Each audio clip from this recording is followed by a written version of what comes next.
Hey everybody, what is up? Fourth Seraph here, and today I have a video that I'm very excited about. I'm going to be doing a review of a new HTC Vive game called Survive. I got invited to play this game in a pre-alpha, and so you're going to see a little bit of gameplay of it here in the background while I talk about it. I'll kind of explain the concept here in a second.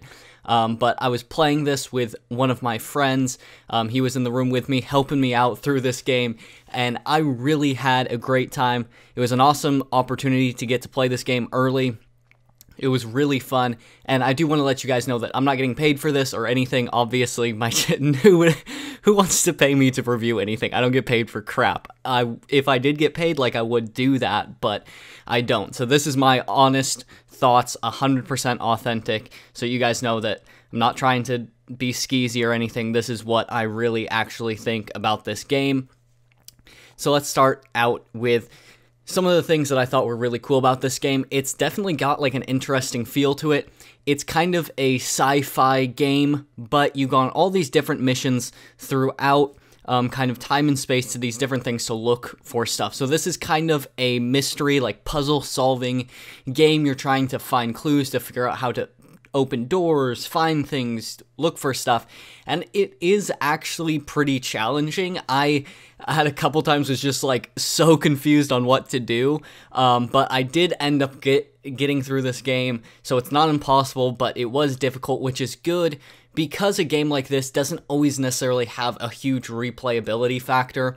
Because the puzzles always work out the same way, you want it to be difficult enough where it does take you a while to get through it, but not so much where you're just upset and angry and you think, is the game glitching or what is happening because I can't figure this out. And so I really did have a fun time playing it. And the real big thing for me that I thought made this game so fun is that it was very immersive.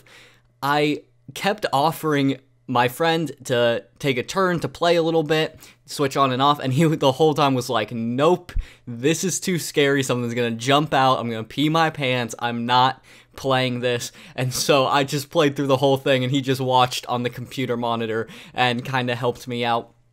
But like I said, it's kind of a sci-fi theme, but in this first mission that you get to play in the beta or the demo, you are in kind of this broken down room or house, and you're searching for this item. And while searching for it, everything is very dark. You can turn off the lights. You're having to carry a flashlight or a candlestick around. Everything just looks kind of dirty and scary. And I was on edge a little bit the whole time, even once I realized what this game is, that it is a puzzle game, it's a mystery solving game, nothing's gonna jump out at me. I still was kind of on edge a little bit. And so this game did a really good job, I think, of making me feel as if I was in this place, as if I was actually somewhere. And that was really awesome, because that is what VR is all about. That is the attraction to it, because at least right now, VR games aren't going to have as much in them as an Xbox or PS4 game or something like that. And so it's the immersion, making you feel like you're actually somewhere, making you feel something that you've never felt before playing a console video game, looking at a 2D screen. And so this game definitely did that. And I'm really looking forward to the full release and had a lot of fun with it. There were just a few things that I thought should be fixed with the game, and the first one is that right at the end, I don't actually have a clip of this, and it's kind of good because I wouldn't want to give anyone a seizure, but at the very, very end, there's a bunch of flashing lights, and the screen kind of goes crazy, and I don't have epilepsy, but I thought I was about to have a seizure.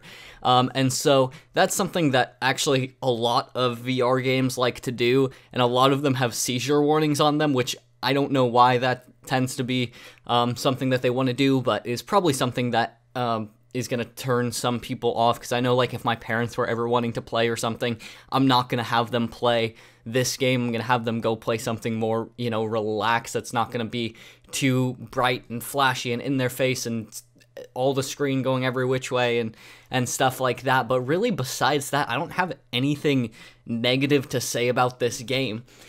Everything worked really well. It was really cool. I didn't have really any problems with things kind of glitching out or not working like they should. And I've played quite a few betas, and you always find a couple bugs, but I really didn't even experience any, which I think is a testament to how well this game is made and how much love people put into VR games, so that, you know, they really want something to be a great game. People, at least in this stage, aren't in this to make $1 billion. You know, they're not, it's not Activision looking at a spreadsheet saying how much can we make from what thing and what stuff. It's a bunch of people that really love video games and enjoy VR making this stuff, and it really comes through. I had so much fun. Even playing this with one of my friends, I still had a great time. It was really fun. We were trying to figure everything out. It just worked pretty well. Like, I didn't have a lot of problems with the way that the controllers work, because sometimes in games, like, they forget that you're in a physical space with, you know, controllers, and there's a floor and there's walls and there's stuff that you just can't do. There's some games that almost make you like do stuff where you have to put the controllers closer together than you actually could, or things like that where you just kind of run into problems, and I never really had that. There was a lot of attention to detail in this game, which I thought was super cool.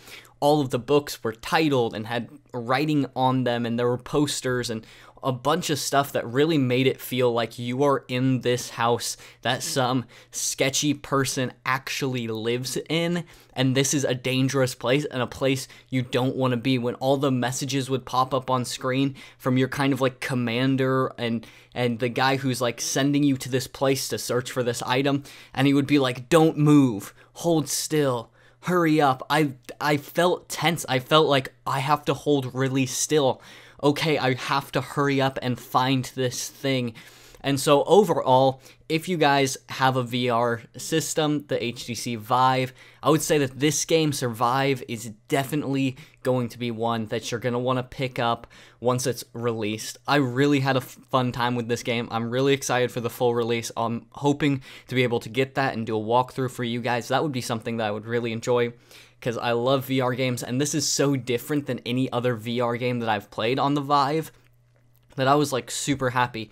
A lot of them are kind of like party games, things that you would do, like you would think to do with a whole group of people, where you're passing the headset to one to the next, like little kind of fun games and different stuff. And this was like full story-based, immersive, first player, you know, you're not like, you can switch back and forth between people, but it's also a game that you could sit and just play through all by yourself, and that's something that the Vive has really been missing. Things where it's like you don't have to have friends over. Even I was talking with my brother recently, he was saying I haven't played it as much recently as I would have wanted to, because mine and my brother's schedules have been busy, haven't been home at the same time, and when we're not both there, it's not as fun because of a lot of the content that's come out. And I think this game is really one of the first ones to say, hey, you don't need to have all your friends over to play this. You can put on your Vive, it can be a legit gaming system, and you can have a lot of fun. So definitely, if you have a Vive, pick up this game once it comes out. I'm going to link their Twitter and different stuff down in the description below, so you guys can get updates and everything. I don't know when the full release is scheduled for, but check their Twitter, follow them. Anyways, guys, that is all I'm going to have for you today. If you enjoyed this video, leave a thumbs up and a comment down below. If you have any other VR games you want to see me play, or if you'd be interested in seeing me do a playthrough of this game, go ahead and let me know. I would really love to hear some feedback about that. But until next time, I will see you guys online.